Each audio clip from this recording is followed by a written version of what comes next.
earn, work, and raise a family. A place of responsible growth, innovation, and new technology.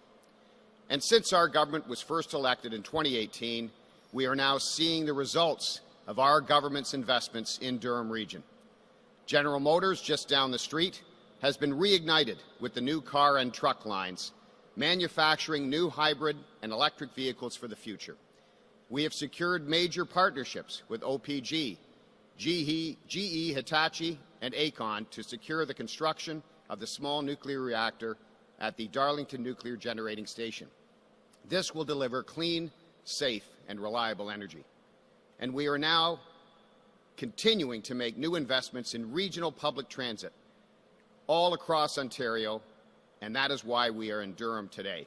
Under the leadership of Premier Doug Ford and Minister Mulroney, Ontario has championed the importance of having a thriving public transit system, one that is not only efficient and reliable, but also eco and climate friendly. And so, to share more details about today's announcement, I am proud to welcome our Minister of Transportation, the Honourable Caroline Mulroney. Thank you.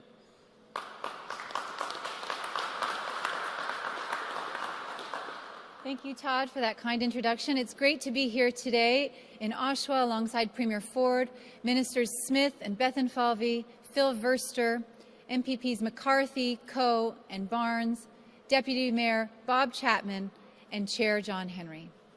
I want to start off by saying thank you to Premier Ford for being a true champion for transportation in Ontario. It's under his leadership that we're delivering important projects like two-way, all-day GO that will service communities right here in Oshawa and along the Lakeshore East Line all the way to Bowmanville. But our government understands that it's not enough to just build. If we can build a transportation network that is cleaner and greener, we can go a long way to meeting our provincial commitment to reduce emissions by 30% by 2030. And we've been taking significant steps to secure this better future for Ontario by leveraging more zero-emissions technology across our transportation network.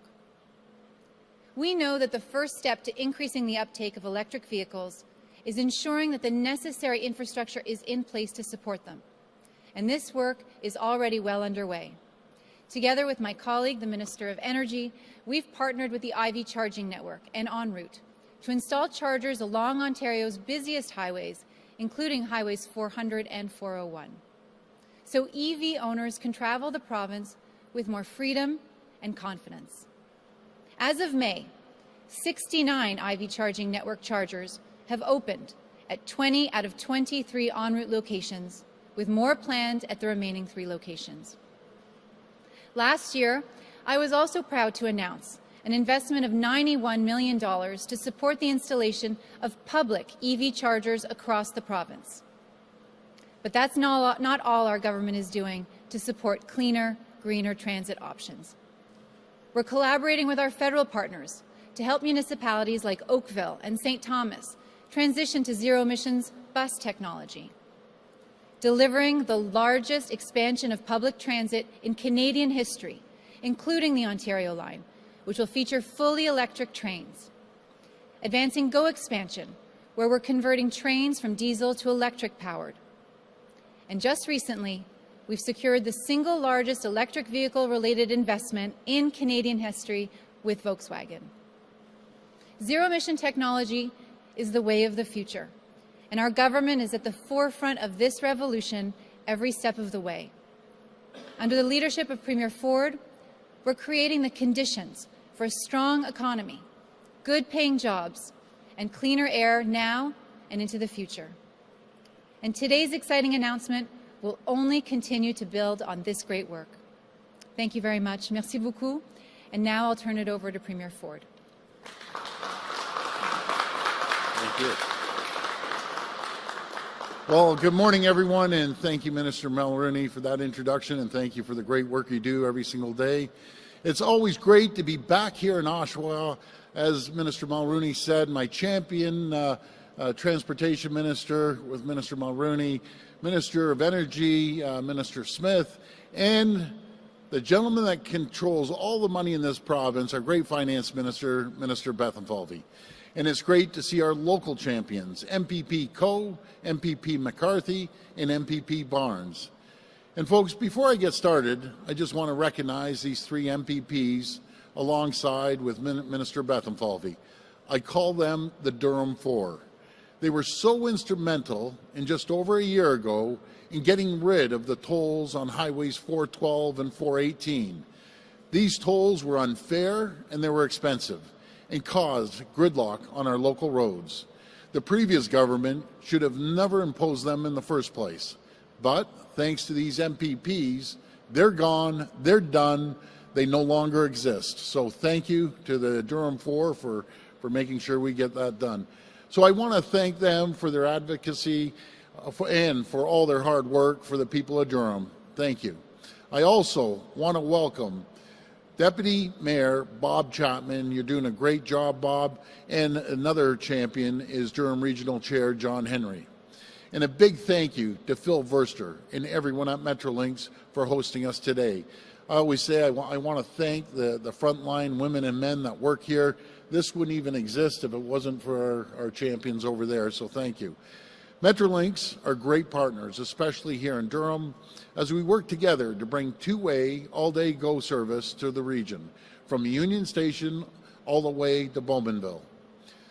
Friends, our government has a plan to be a global leader in the electric vehicle revolution.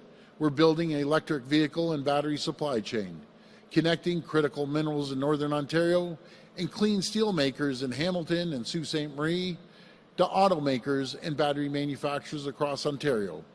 We're creating the conditions to attract new investments into the sector. And in the past 2.5 years alone, our province has secured over $25 billion in new investments for vehicle and battery production from the 6 largest automakers in the world. This includes GM's major investment in their Oshawa and Ingersoll plants to manufacture the company's next generation models. We're also helping to get more electric vehicles on the road, investing in public charging infrastructure, including $91 million to support the installation of more EV chargers at highway rest stops, carpool parking lots, Ontario parks, and in community hubs like hockey arenas and municipal parks. And we're boosting our province's supply of clean, affordable energy to keep pace with the rapid electrification of vehicles. And today, we're so pleased to announce the launch of 2 new fully electric GO buses. Starting next week, commuters on select GO bus routes, including right here in Oshawa, will have the opportunity to travel on these zero-emission vehicles. Once on board, commuters will experience a quieter ride and have access to USB chargers as well as seatbelts. These new buses are part of our plan to support the growth of electric vehicles and expand clean transit options across the province. And friends, this is just the beginning. Over the next 10 years, our government is investing over $70 billion in the largest transit expansion in Canadian history. We're building fast and reliable rail options from Niagara in the west to Bowmanville in the east and to Timmins and Cochrane in the north.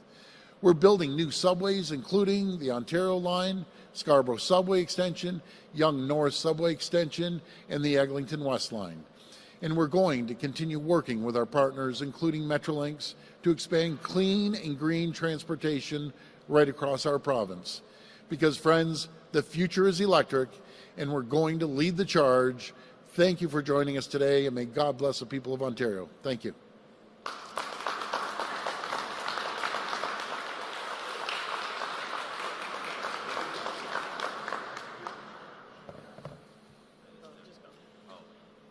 Hi, Premier. I'm not sure the mic is working. Can you hear me okay? I can hear you great. How you doing?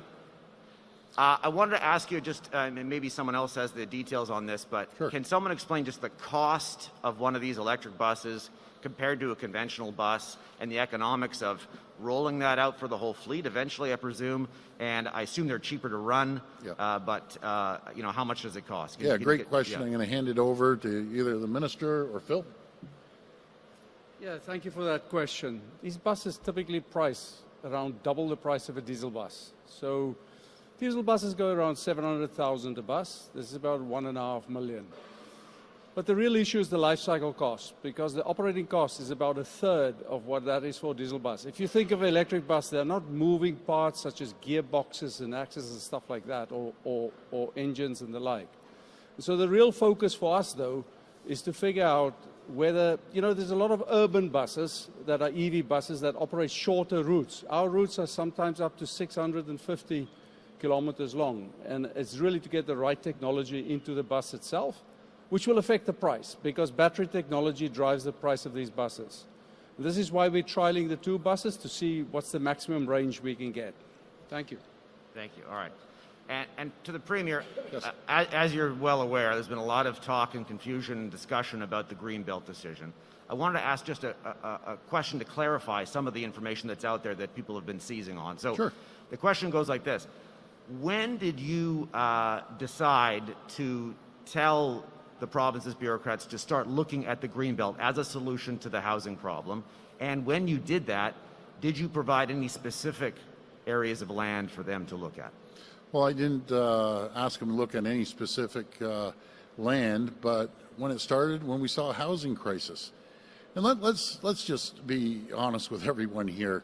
The Greenbelt was a failed policy, a flawed policy from the Liberal government.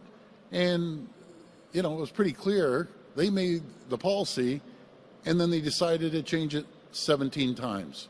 I'm a strong believer in making sure, be it wetlands, marshes, ponds, no one can build on those. We've added 2,000 more acres to the Greenbelt. But what we believe in, if there's an existing community and across the street, the same piece of property, we need to build homes. There's 450,000 people that landed in Ontario last year, the fastest growing region by far in North America. These people need homes, they need attainable homes, nonprofit homes, and we're going to continue to build. As our economy grows, and the reason there's 450,000 people, our economy is strong. It's one of the strongest in North America, and as you see, more jobs are coming here. Over 650,000 more people are employed today than when we took office 4.5 or 5 years ago. So we're going to continue building homes, 1.5 million homes, and affordable homes as well. Right, would you rule out the Greenbelt, more Greenbelt? Again, we're going to continue building homes, but where we aren't going to build, we aren't going to build on ponds, wetlands, and marshes. But do you know what's great too? And I'm going to ask Minister Bethlenfalvy to talk about it, about our environmental record. And I always believe, I've said it 100 times, it's not either or, it's and. We can grow the economy, we can build homes and be environmentally friendly, and that's what our government's doing. But what a great other announcement about parks. We just announced an urban park, 1,300 acres in Uxbridge, right in Minister Bethlenfalvy's backyard. So why don't we have him come up and talk a little bit about this great urban park. Thank you. Well, thank you, Premier, and I couldn't agree with you more. We have a housing crisis, and we've got to get homes built. Otherwise, we're going to have a bigger problem, so our government's taking action. But as you just said, Premier, it's not either or, it's and that's why we're so proud to have announced the first provincial urban park just close by here in Uxbridge, where the province is putting in some land, private donors are putting in land, and now we're working with the Toronto Regional Conservation Authority, the Nature Conservancy of Canada, who are big supporters, the Township of Uxbridge, to add even more land so we can get a much larger provincial park that people can enjoy right here in Durham. And I think it's a great, it's part of our strategy to, as the Premier says, not just either or, but we can do all these things. We can build homes, we can build hospitals, transit here in Durham, and we can get things done and provide tremendous entertainment and environmentally friendly activities for people right here in Durham. Thanks very much.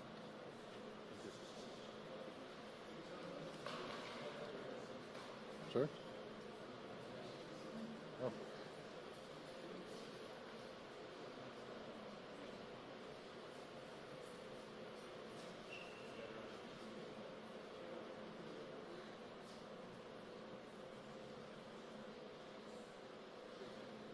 Well, I hope she's doing all right, and we'll check on her after this.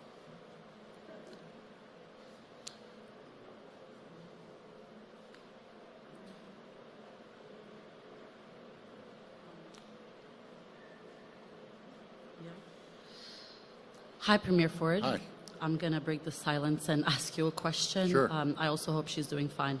Yeah. As you know, candidate nominations for Toronto's by-election for mayor close today. We're wondering if you've been following the race, and could you describe what type of mayor would be a good partner for the provincial government? Well, first of all, you know, I can work with any mayor. I think I showed over the last 4 years. I don't care about their political stripe. As long as they believe in building homes, as long as they believe, especially in Toronto crime, you know, everyone's out there doing polls here or there, and you get to see the odd one. And I remember crime used to be number 8, now it's number 1. So we need someone that has experience dealing with crime. I believe we need someone that has actually run an operation with a number of employees that has the experience. We need someone in Toronto that knows all of Toronto, not a little ward that they've been representing, but all of Toronto. So whoever that might be, I'll work with them. And they have to be, obviously, they have to be fiscally responsible. And to be very frank, I haven't seen fiscal responsibility since my brother Rob was mayor. And my follow-up is actually for Minister Mulroney. Yes. Merci. Bonjour, Madame Mulroney. Ma question est en français. Comme vous le savez peut-être, il y a une pénurie d'enseignants francophones dans la province. On se demandait quelle est votre solution ou quelles sont vos solutions pour essayer de répondre à cette pénurie de personnel dans les écoles. Eh bien, il y a bien sûr une pénurie d'enseignants francophones ici en Ontario, à travers le Canada et aussi à travers le monde, malheureusement.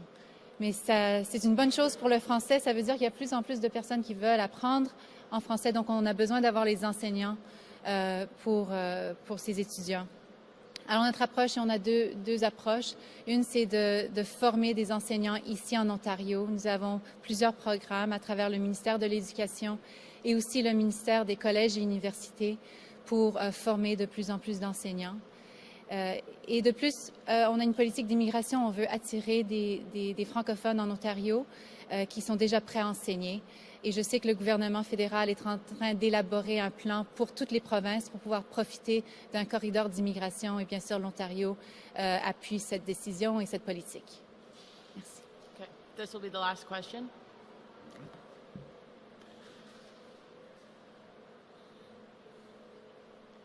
Sorry about that, Mr. Premier. Mr. Premier, I've been on the, it's Jamie with City TV. I've been on the candidates for the mayor of Toronto. There's one common theme that is constantly through that all the mayors are asking and saying that Ontario needs to give the cities more money. I'm sorry, Jamie. It's hard to hear you today. Sorry. There you go. Okay. Yeah. The one common theme on the candidates have is that Ontario has to give Toronto more money, whether it's in housing, uploading of the Gardner, Yeah.